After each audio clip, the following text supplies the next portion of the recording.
la sangre de Jesús y un nuevo corazón. Solo de Jesús, la sangre de Jesús, que nos recuerda ser fuerte.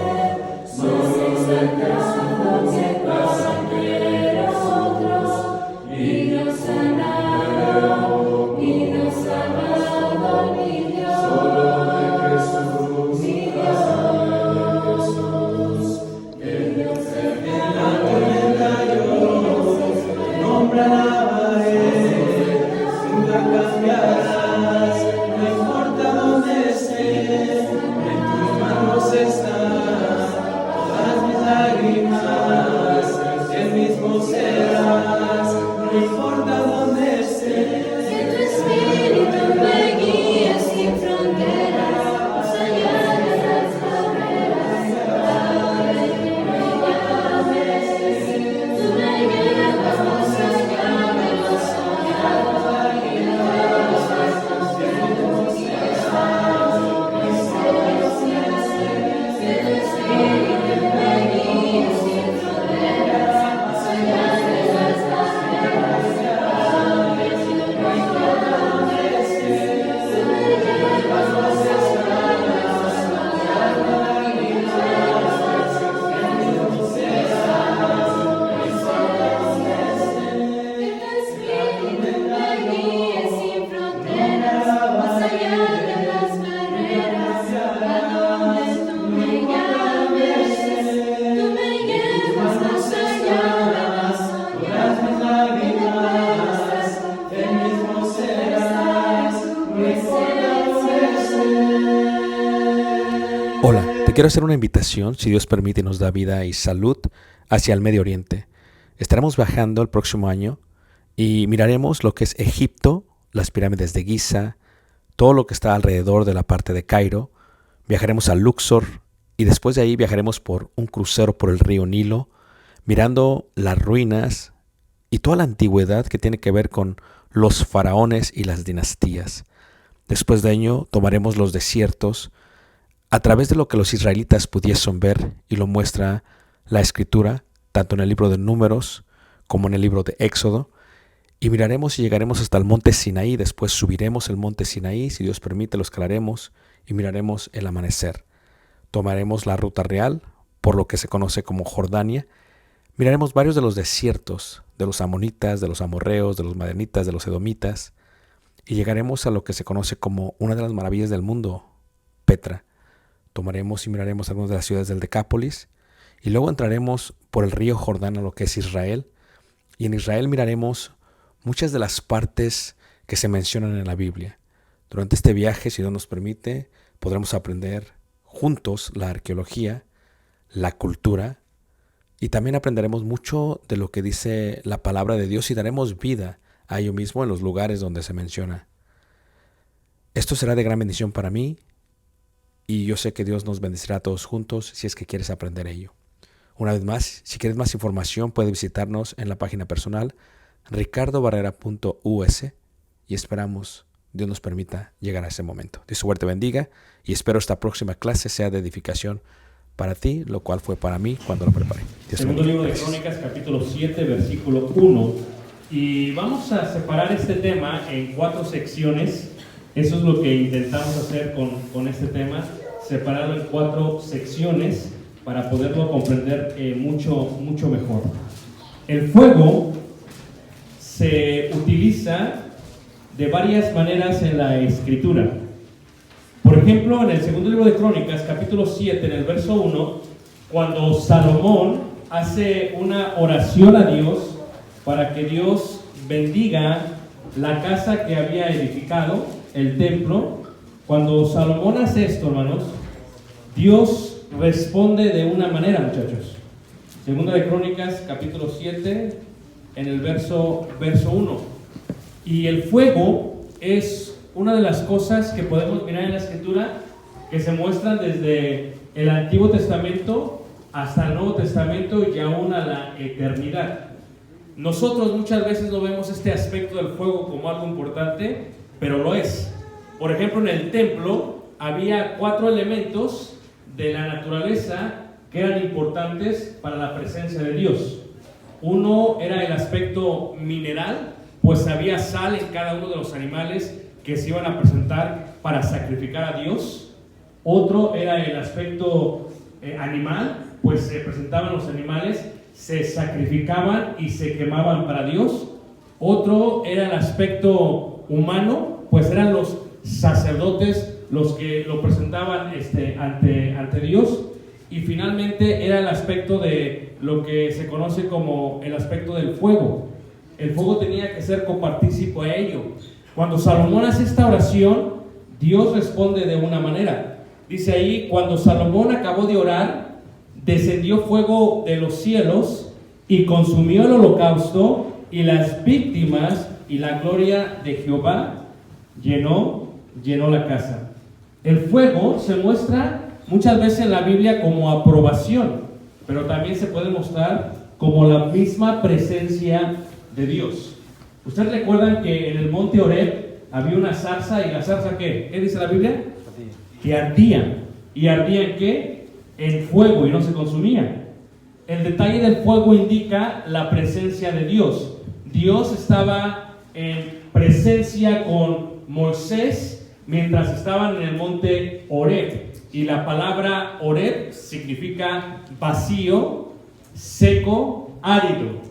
El lugar donde no se supone crece algo bueno. Sin embargo, en este desierto, en este lugar árido, en este vacío, Dios lo pasó de hacer un lugar común a un lugar santo. Y lo que presenció Dios, o la manera en que se manifestó, fue a través de una zarza ardiendo, a través del fuego. Y entonces le dijo a Moisés, Moisés, Moisés, quita el calzado de tus pies, porque el lugar donde está santo, ¿qué? Santo es. El fuego estaba en forma de presencia en la zarza ardiendo. Pero no solamente eso.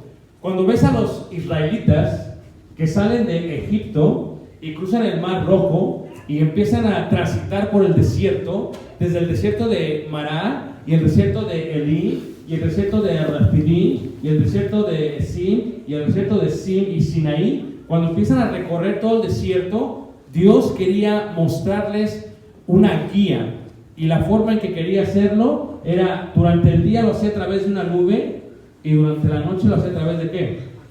Del fuego. Así que el fuego se ve a través de toda la escritura.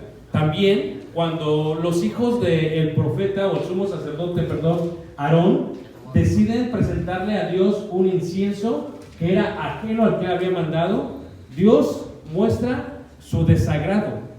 Así como mostró su aprobación por la oración de Salomón en el templo, también muestra su desaprobación por los hijos de Aarón. ¿Y qué es lo que hace? Dice que ofrecen un incienso que era extraño, y lo que sucedió fue que Dios con fuego los consumió, y en este caso los mató. Así que cuando vemos el fuego se puede mirar en varios aspectos. Ahora, no solamente como desaprobación en el caso de Aarón y sus hijos, no solamente como aprobación en el caso de Salomón en el templo, no solamente como guía en el desierto, no solamente como presencia en la zarza, aún el día del Pentecostés, cuando los discípulos están reunidos en el aposento alto, dice la escritura que descendió el Espíritu Santo en ellos y estuvo sobre ellos como llamas de ¿qué? Fuego. De fuego. Así que el fuego tiene una gran presencia a través de toda la escritura. Pero la pregunta que nos debemos de hacer es, ¿para qué sirve el fuego? ¿Para qué funciona?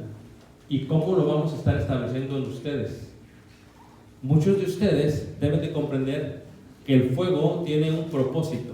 Puede aprobar, puede desaprobar, puede guiar, puede presenciar, puede literalmente quemar. Y es el otro punto. El fuego funciona para quemar. Si tú te das cuenta en la escritura, por ejemplo en Mateo, en el capítulo 3, donde está hablando Juan el Bautista, dice la escritura en el capítulo 3, en el verso 12, en el contexto tiene que ver con cómo es que el fuego será partícipe en toda la creación y cómo es que va a ser eterno en la presencia de aquellos que no obedecieron a Dios. Dice así, 3:11: yo a la verdad os bautizo en agua para arrepentimiento, pero el que viene tras mí, cuyo calzado yo no soy digno de llevar, es más poderoso que yo. Él os bautizará en Espíritu Santo y fuego. Su aventador está en su mano, y limpiará su era y recogerá su trigo en el granero, y quemará la paja en fuego que nunca ¿qué? Se apagará. Aquí miramos el fuego en presencia de la eternidad para aquellos que no obedecieron a Dios y que decidieron no recibir la bendición por parte del Señor. Ahora, cuando vemos el fuego, yo creo que si vamos al libro de Daniel, uno de los profetas que menciona el fuego en una apariencia muy especial tiene que ver con Daniel. Por ejemplo, en Daniel, en el capítulo 3, en el verso 24, 3:24, miramos esta idea del fuego. Y lo que vamos a estar presentando el día de hoy y mañana es esta idea general de lo que significa ser forjados en fuego, ser purificados en fuego, ser quemados, ser de alguna u otra manera absorbidos, pero no consumidos por el fuego. El fuego tiene un propósito también de purificar. Si ustedes se dan cuenta, levanten la mano, ¿quién sabe cocinar aquí? ¿Quién sabe cocinar? ¿Algunos saben cocinar nada más? Okay. Para cocinar se usa el fuego, y el fuego se utiliza para poner todos los tipos de carne a una temperatura que pueda quemar, matar la bacteria, para que de esa manera se pueda consumir el alimento. Sin el fuego, la carne que comeríamos no tendría el sabor tan exquisito que tiene. No se podría ni siquiera consumir, ni siquiera masticar, ni siquiera pasar por la garganta. El fuego permite, de alguna otra manera, que llegue a su punto. El fuego también ayuda a la purificación. A la purificación. El fuego ayuda a la purificación. En este caso del profeta Daniel, en la historia que vamos a mirar y de ahí nos vamos a sujetar para las clases, dice ahí Daniel capítulo 3, en el verso 24, dice así. Leeremos desde el verso 21. Entonces, estos varones fueron atados con sus mantos, sus calzas, sus turbantes y sus vestidos, y fueron echados dentro del horno de fuego que ardiendo. Y como la orden del rey era apremiante y lo habían calentado mucho, la llama del fuego mató a aquellos que habían alzado a Sadrach, Mesach y Abed-Nego. Y estos tres varones, Sadrach, Mesach y Abed-Nego, cayeron atados dentro del horno de fuego ardiendo.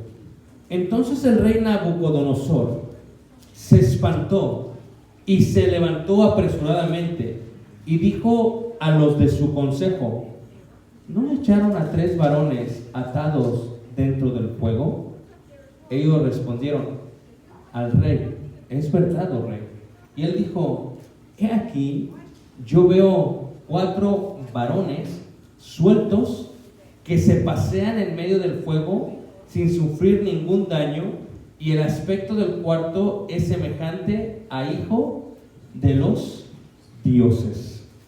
La historia de estos 3 hombres, de estos 3 jóvenes, data a los tiempos de la cautividad en Israel. Cuando tú ves a estos jóvenes y la manera en que el fuego los iba a guiar, pero no los iba a consumir, los iba a purificar, pero no los iba a quemar, iba a estar caminando en él, pero nada les iba a acontecer, tiene que ver con una aplicación hacia cada uno de nosotros. Porque el fuego, ya hemos visto en la introducción, cómo es que aprueba o desaprueba, guía o presencia. El fuego es una muestra de parte de Dios. Dios es amor, pero por otro lado también Dios es fuego, ¿qué? Consumidor. Así que cuando vemos el fuego y vemos a estos tres hombres, lo que tenemos que empezar es cómo aplicaría la vida de ellos a cada uno de nosotros. ¿Cómo es que estos hombres aplican a la vida a cada uno de nosotros? ¿Y cómo es que el fuego tiene un propósito en ello? Pongan un separador aquí en Daniel 3, separan ahí su Biblia y vayamos a la primera carta de Pedro, en el capítulo 1, en el verso 7. Primera carta de Pedro, capítulo 1, verso 7.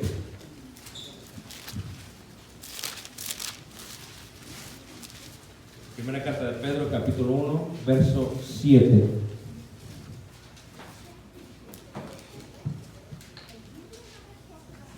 Fíjate cómo dice ahí la palabra de Dios. Leeremos desde el verso 6. En lo cual vosotros os alegráis, aunque ahora por un poco de tiempo, si es necesario, tengáis que ser afligidos en diversas pruebas, para que, sometida a prueba vuestra fe, mucho más preciosa que el oro, el cual, aunque perecedero, se prueba ¿con qué? Con fuego, sea hallada en alabanza, gloria y honra cuando sea manifestado Jesucristo. ¿Ustedes han visto cómo hacen el oro? ¿Algunos han visto cómo hacen el oro? Más o menos. ¿Ah? Sí, con fuego. ¿Pero han visto cómo lo hacen? Es un proceso. Es un proceso. Es un proceso que tiene que ser líquido y luego se tiene que ir formando a través del fuego. El más alto quilate de oro se considera como los 24 quilates.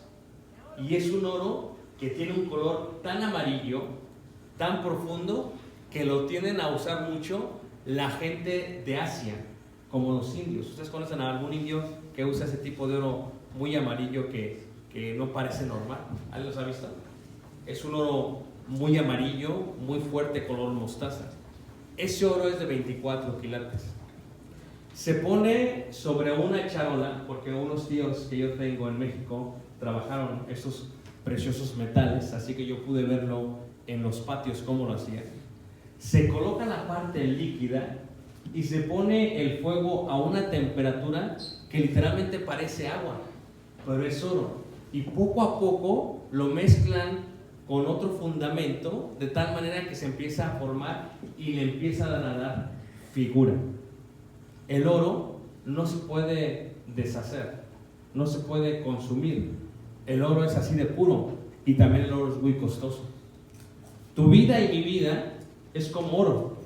Es más, aquí Pedro la está comparando. Nuestra fe es más preciosa que ¿qué? El oro. Que el oro. Así es. Pero nuestra fe tiene que pasar por una prueba, en este caso por fuego, para ver de qué estamos hechos y para ver de qué estamos formados.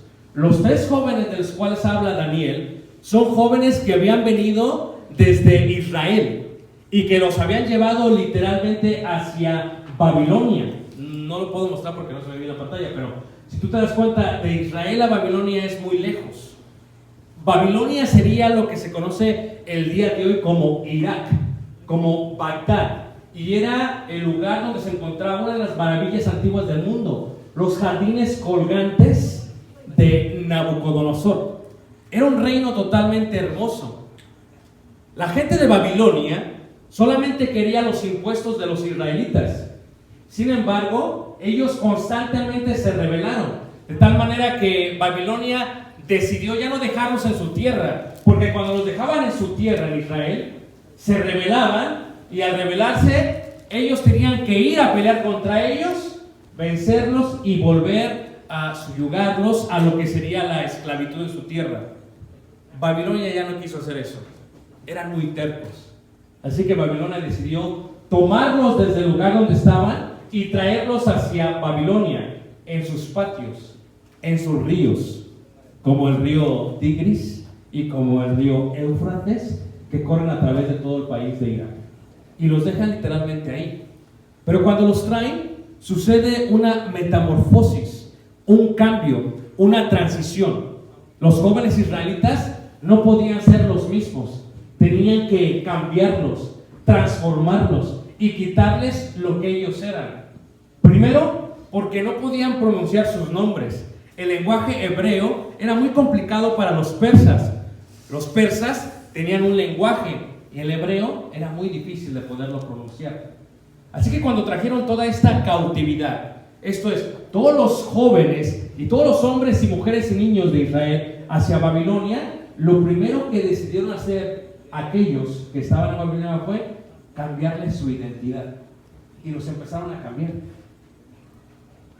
Primero, les cambiaron el nombre. Después, les cambiaron el lenguaje.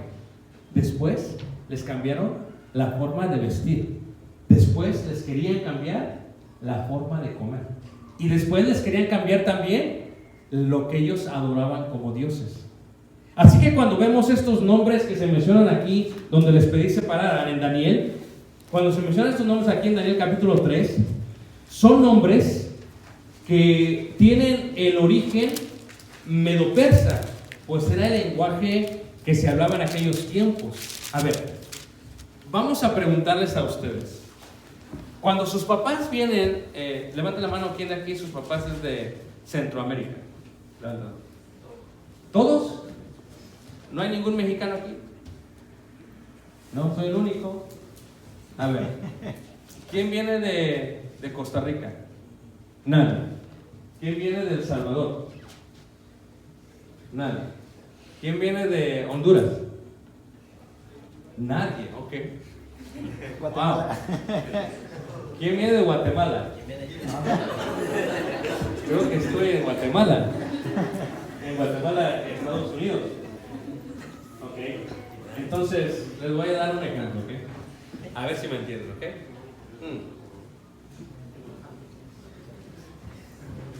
Cuando tú estás en Guatemala, las pronunciaciones que tienen son distintas a las de acá.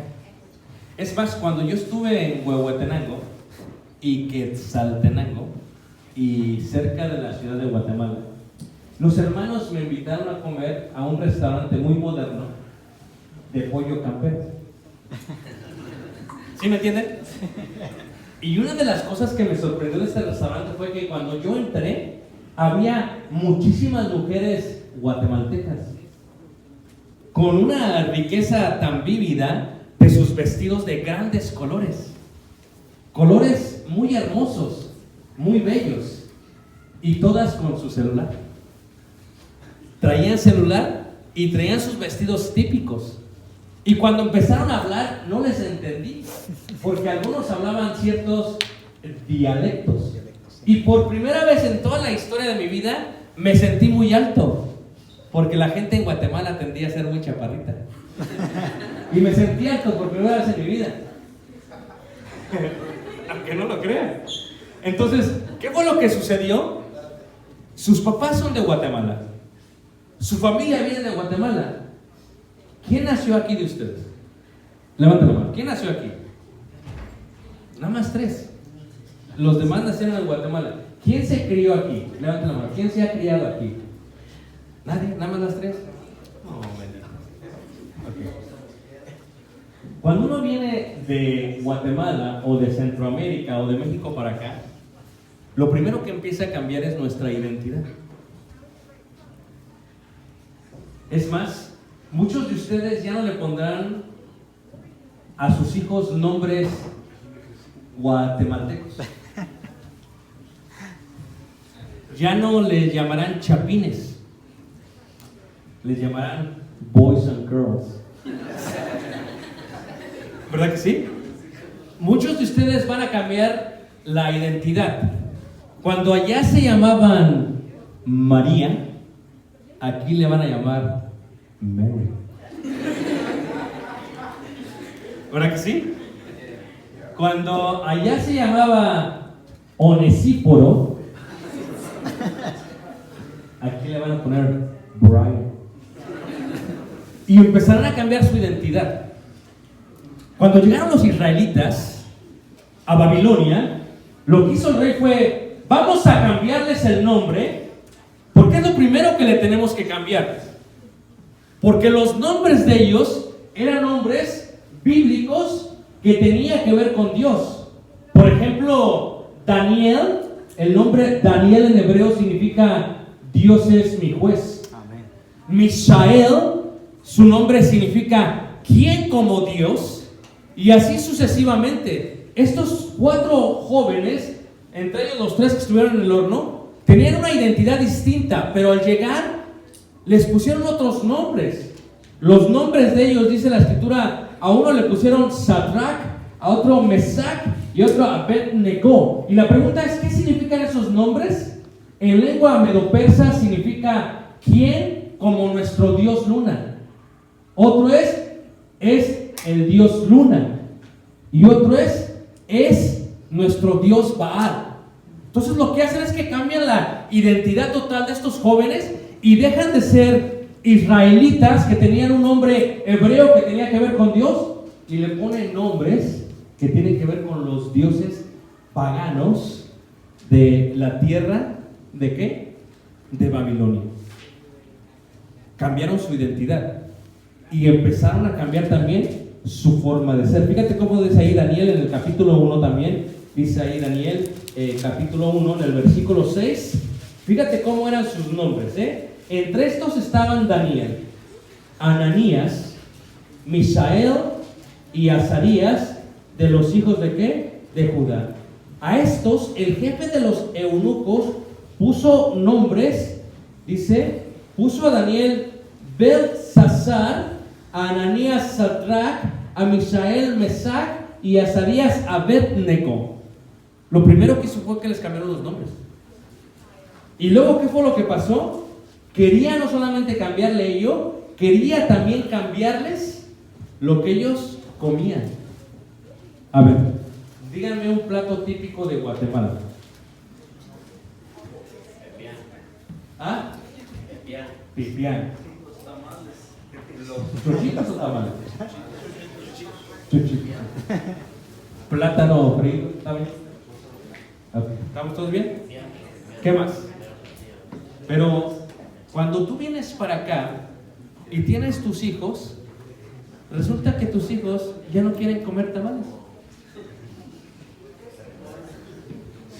¿Verdad que no? ¿Eh? Tacos, o sea, ya no quieren comer tamales, ya no quieren comer pipián. O sea, quieren comer McNuggets con barbecue sauce, pero no quieren comer pipián. ¿Estamos de acuerdo? Empiezan a cambiar totalmente su forma de ser, su alimentación cambia. De tal grado que cuando ellos pueden regresar a Guatemala, ya no les gusta ir a Guatemala. ¿Por qué? Porque no quieren comer lo que come la gente de Guatemala. Dicen en inglés, I do not eat that. No, please. Dicen, me from New York. Y cambian su estilo. Estos jóvenes que trajeron querían cambiar su forma de alimentarse.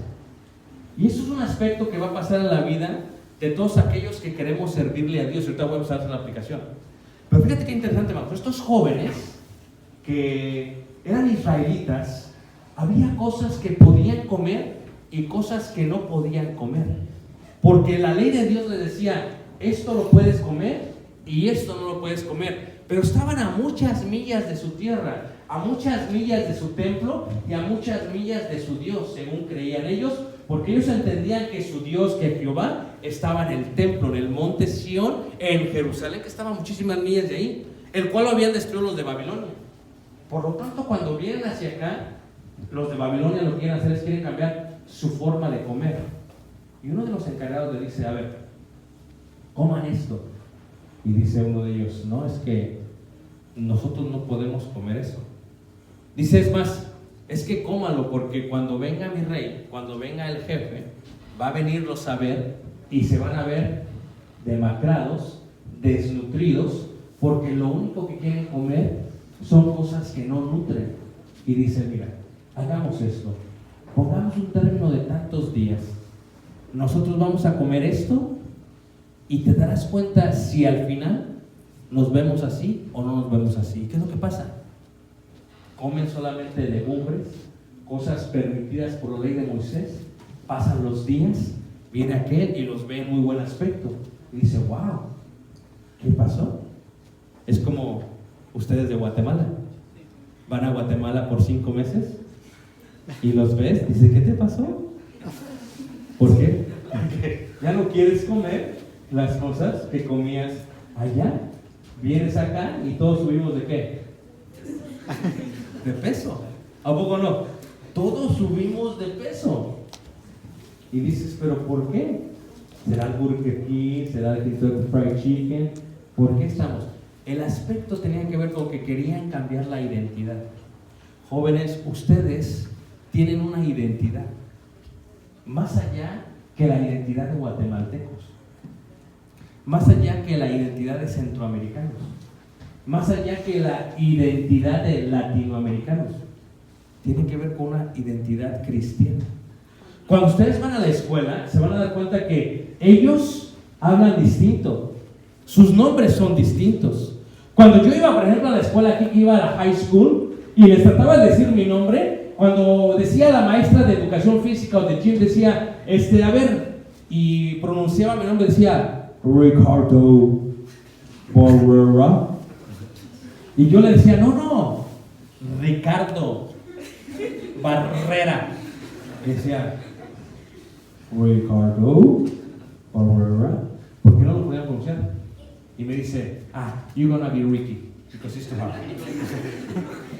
¿Y qué pasa? Empieza a cambiar ello. No es tanto que te cambie el nombre, sino que empiezan a cambiar tu identidad. La persona que tú eres, no solamente ellos, sino también tus amigos.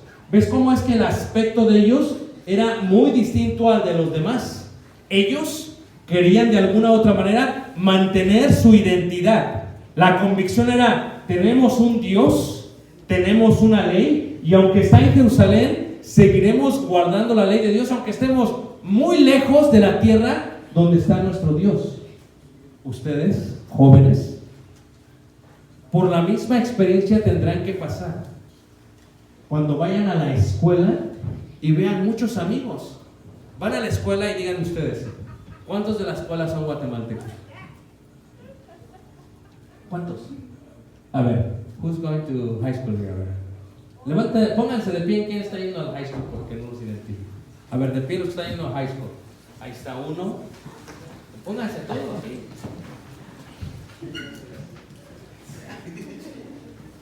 Ok, pueden sentarse. Y a ver, ¿y al colegio? College. Míralo. Yo pensé que ibas a mí, los fumame. College. ¿Y los demás están trabajando? Sí. Ok. Gracias a Dios. Cuando uno es joven en este país y va a la escuela, muchas veces los papás no entienden por lo que uno pasa. ¿Ok? Porque los papás piensan que estás en Guatemala y que la escuela es igual que era en Guatemala y que se supone que la presión que tenías de los amigos es como la presión que ellos tenían en Guatemala. La realidad es que no es así. La presión que ustedes tienen tiene que ver por muchos aspectos. Primero, la presión del hecho de que, aunque hayan nacido aquí, la gente no los va a ver como si fueran de aquí, por el aspecto físico. Número 2. Aunque quieran adaptarse a ellos, siempre va a haber una forma de discriminación, aún en un estado de Nueva York, especialmente en el este de Nueva York. No solamente ello, al momento en que la gente sabe que eres cristiano, ya llega un poquito más de presión. Te dan cuenta que no hablas como ellos, no vives como ellos, no comes como ellos, y esto empieza a causar un poco de conmoción. Pero ustedes no son los primeros que están pasando por esta presión. Estos 4 pasaron por la misma presión que pasaban ustedes también. Estos 4, al igual que ustedes, fueron traídos de una tierra muy lejana donde ya no hablaban su idioma, al igual que ustedes. Estos 4 fueron tomados entre varios para hacer, dice el rey, a ver, tráiganme a alguien para ver a estos, pero tráiganme a los príncipes, no me traigan lo que, tráiganme a los príncipes, y príncipes que sean inteligentes, que sean llenos de ¿qué? De sabiduría, que tengan ciencia, que tengan buen entendimiento y que sean idóneos. Así ustedes. Y de pronto los mezclan con una fusión de culturas, con una fusión de personas, con una fusión de jóvenes que tiene convicciones distintas a la de ustedes. Podríamos decir en pocas palabras, sus papás no los comprenden, que son ustedes los que cada día que van a la escuela están entrando a un horno lleno de ¿qué? De fuego. Siempre. Entras al horno y por donde quiera hay pruebas, porque dijimos que el fuego es prueba. El fuego de prueba que ha de sobrevenir, decía Pedro. Entonces cuando tú entras, tienes esa gran presión. El fuego te puede aprobar o el fuego te puede desaprobar. El fuego te puede purificar o el fuego te puede consumir. Y todos los días tendrás que experimentar esta sensación tan distinta de que eres totalmente distinto. Primero, tratarán de cambiarte tu nombre. Ni lo van a poder pronunciar. A ver, díganme ustedes. ¿Me permiten? ¿Quién va a la escuela? ¿Va a la escuela? ¿Cómo te llamas tú? Jeremy. ¿Ah? Jeremy. Jeremy. ¿Jeremy o Jeremy? Jeremy. ¿O Jeremy? No, Jeremy. Jeremy. ¿Con Y o con J? Con Y. ¿Cómo te dicen en la escuela? Jeremy. Muy fácil. A ver, mija, ¿cómo te llamas tú? Ashley. No hay problema, ¿a poco no? Ashley. Pero tu abuelita, ¿cómo se llama? ¿Celia? Celia. Oh, dice Aaron, ¿no? Ok. A ver, mija, ¿cómo te llamas tú? Oh, órale. Órale. A ver, bien, ¿y tú? Jasmine. Julissa. A ver, hermano, hasta aquí se sentó. Cecilia. ¿Les ha cambiado su nombre en el trabajo? ¿Les llaman de la misma manera? ¿Lo pronuncian igual? ¿Ah? No. A ver, ¿tú cómo te llamas? Mi nombre es un nombre americano igual. Orben. ¿Ah? Orben. Pero es Orben. Muchos le dicen Orben, pero es Orben. Orben. Orben. O-R-B-I-N. De corte. Oh, muy bien. Es un nombre americano. A ver, ¿quién te lo puso? Mi mamá. Ella es la culpable. La culpable. El nombre cambia. Pero entremos a las convicciones. Porque es el punto del fuego. Mañana vamos a estarlo logrando. ¿Qué es Babilonia para nosotros? Babilonia se considera en la Biblia como un mundo de maldad, como el mundo donde se inició la idolatría. Es más, Babilonia se considera como Babel. Y ustedes recuerdan que en Babel fue donde por primera vez se confundieron las lenguas, o se hicieron muchas lenguas a causa de que los hombres querían llegar hasta el cielo, hacer una torre para llegar a ver a quién, a Dios. Y Babel se considera como la cuna de la idolatría. Vamos a verlo, Apocalipsis, capítulo 17, en el verso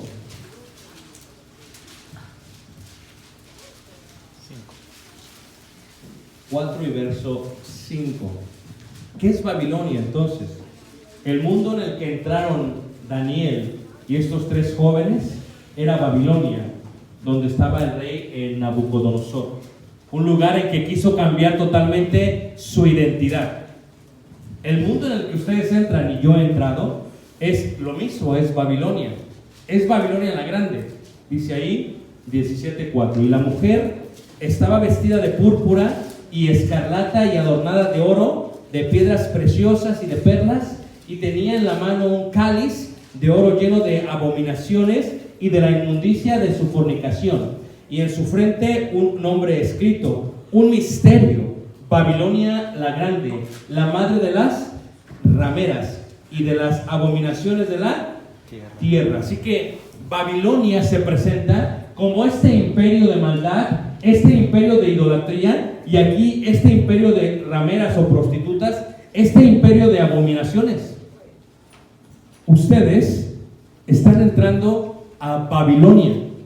Y no solamente hablo de la escuela, no solamente hablo de este país, hablo del mundo en sí, de todo esto en el cual estamos entrando como si fuera un horno que está lleno de ¿qué?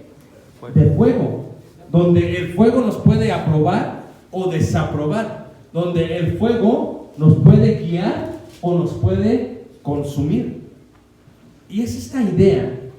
¿Cómo podemos cambiar entonces todo esto? Babilonia la grande, la madre de las rameras y de las abominaciones de la tierra. Y ustedes están entrando precisamente a eso, han entrado a ello. ¿Qué es Babilonia entonces? ¿Qué es el fuego? ¿Qué es la presión? ¿De qué estamos hablando? Jóvenes, ustedes están pasando por un cambio de identidad muy grande y muy difícil. Ustedes están pasando por momentos complicados. Son momentos difíciles porque todos en la escuela, en la sociedad y en el mundo parece que no los comprenden ni los entienden. Tú vas caminando en una dirección y todo el mundo está caminando en dirección contraria. Tú estás nadando hacia un lado y todo el mundo está contra la corriente que tú llevas. Y parece ser que es muy difícil poderlo soportar, poderlo vivir, poderlo superar. Babilonia, como dice aquí, es la madre de las rameras, es la madre de las abominaciones de toda la tierra.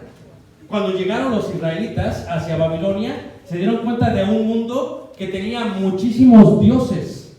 Sus nombres fueron cambiados a nombre de los dioses. A Sadrach, a Negó, que son nombres de dioses persas. Y entonces su identidad iba a cambiar. Ellos cuando llegaron vean ídolos por doquier. Ustedes han visto ídolos. Fíjate que en Estados Unidos no se ven tantos ídolos como se ven en otros países.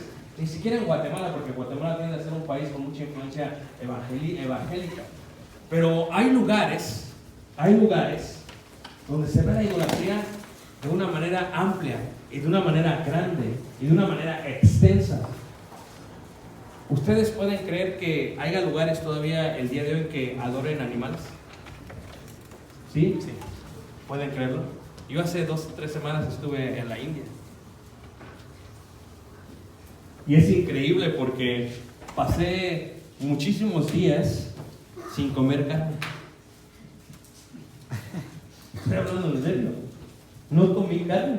Digo, cuando fui a Guatemala comí pollo, ¿no? Y comí borrego.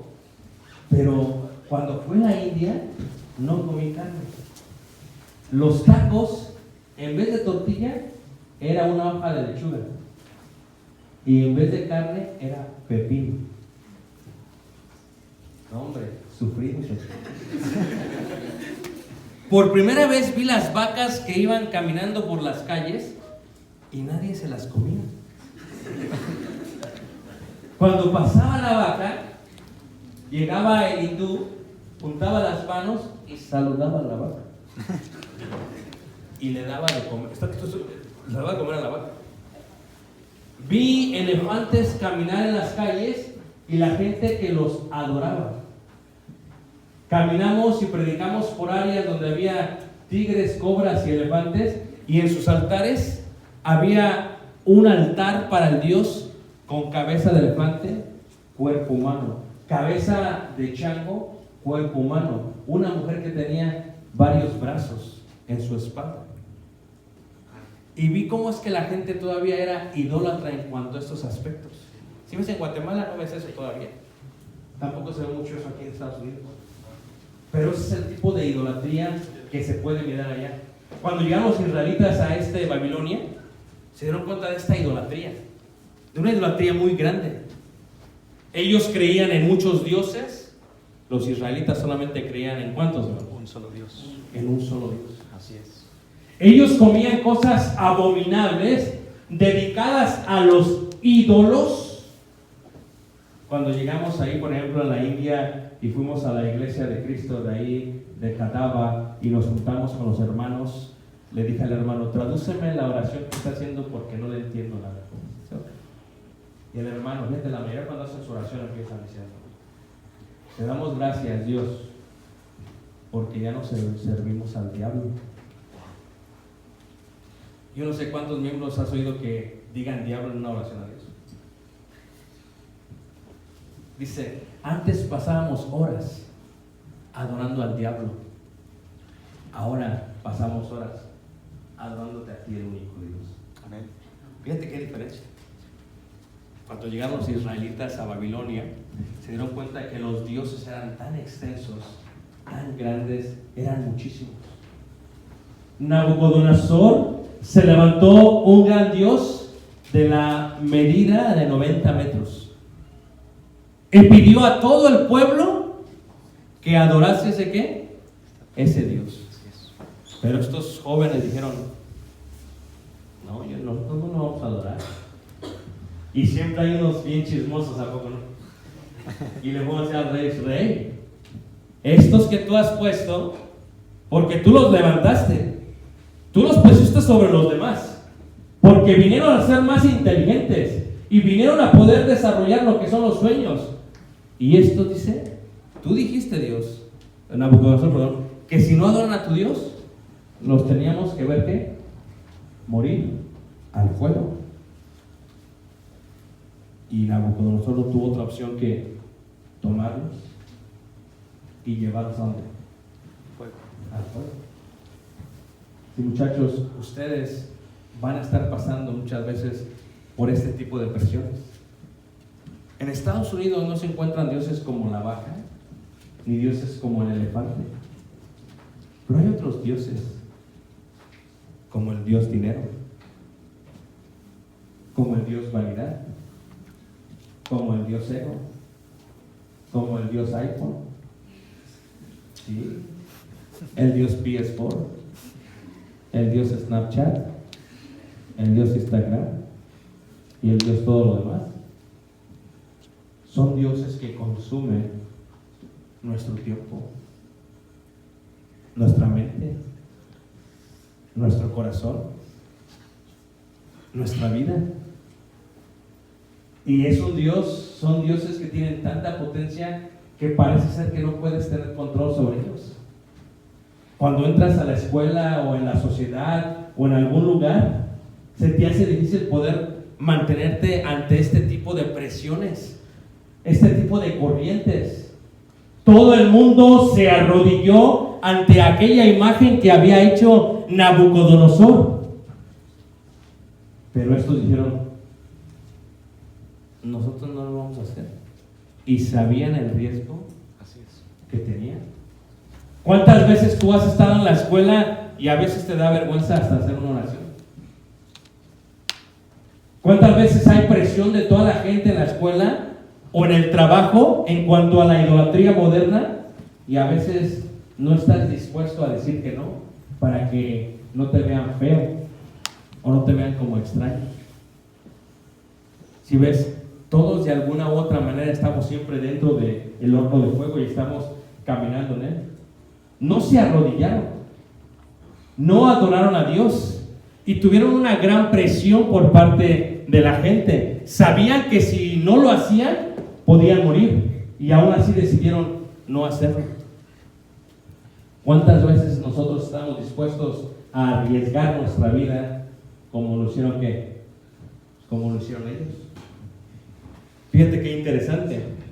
Dice la palabra de Dios que Babilonia es una mujer que se viste de púrpura y de escarlata y que está adornada de oro, de piedras preciosas y de perlas, y que tiene en la mano un cáliz de oro o una copa llena de abominaciones y de la inmundicia de su fornicación.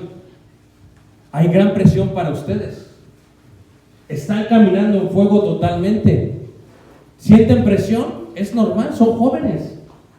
Pero Dios los está forjando, purificando, moldeando a su nivel. Yo le decía a los muchachos hace unos meses, les decía, no le hablo a todos los jóvenes. En este lugar no les estoy hablando a todos y cada uno de ustedes. Solamente quisiera hablarle a aquellos que están dispuestos a no doblar sus rodillas. No le hablo a todos, porque en la iglesia tristemente hay de todo. En la iglesia hay gente que vive en el mundo y no parece que sean cristianos. Viven en el mundo igual que la gente del mundo. Son amigos del mundo y enemigos de Dios. Se reúnen, se sientan, cantan a Dios, toman el pan sin levadura, pero están totalmente alejados del fuego de purificación por parte de Dios, porque nunca quieren llevarle la contraria ni a Nabucodonosor, ni a los siervos de Nabucodonosor, ni a todos aquellos que se hincan ante esta gran imagen. Quiero terminar poniendo una serie de preguntas en su mente y mañana seguiremos la serie. Ustedes están pasando por fuego. Levanten la mano, ¿quién siente eso? ¿Soy el único que siente eso, hermanos? Ok. Si uno dice, yo ni siento, hermano, ya estás bien quemado, ¿no? Ok. La segunda pregunta que te hago es, ¿has identificado quiénes son tus enemigos en el ambiente donde convives? Hace rato yo ponía en los medios y decía, he visto los ojos de los envidiosos y le he dicho a Dios, guárdame, Señor, de ellos. No de las personas que me ven así, sino de no tener yo los ojos de envidia como ellos los tienen. O sea, hay gente que los va a envidiar. Y al igual que estas personas que acusaron a los siervos de Dios, los van a acusar a ustedes. Pero van a tener que pasar por prueba. Y dice Pedro, no os sorprendáis por el fuego de prueba que os ha de sobrevenir como cosa extraña. La próxima pregunta que les tengo es, ¿ya has doblado tus rodillas ante Babilonia? ¿Has doblado tus rodillas ante los dioses modernos? La próxima pregunta que te hago es, ¿te han cambiado tu identidad de cristiano? ¿Ya lo han hecho? ¿Te cambiaron el nombre, lo que comes y lo más triste, lo que crees? Y finalmente, el fuego es el mismo. Escuchen esta paradoja. El fuego es el mismo. ¿Dios es fuego qué? Es el mismo. A unos de nosotros nos va a probar. A otros nos va a desaprobar. A otros nos va a guiar. A otros nos va a hacerle adorar porque estamos en su presencia. A otros se nos va a colocar como lenguas de fuego en la cabeza, sabiendo que solamente Él nos puede dirigir. Y a otros nos va a quemar por toda la eternidad, aunque sea el mismo fuego. La pregunta que te quiero hacer a ti esta noche es, ¿qué hará el fuego contigo? ¿Te aprobará? ¿Desaprobará? ¿Presenciará? ¿Guiará? ¿O estará sobre ti como una presencia divina? Mañana seguimos con el tema forjados en fuego y miraremos los aspectos de Babilonia, Los quiero dejar con esta introducción y le doy lugar a nuestro hermano que continúa con el servicio. Muchas gracias. Dios bendiga, jóvenes.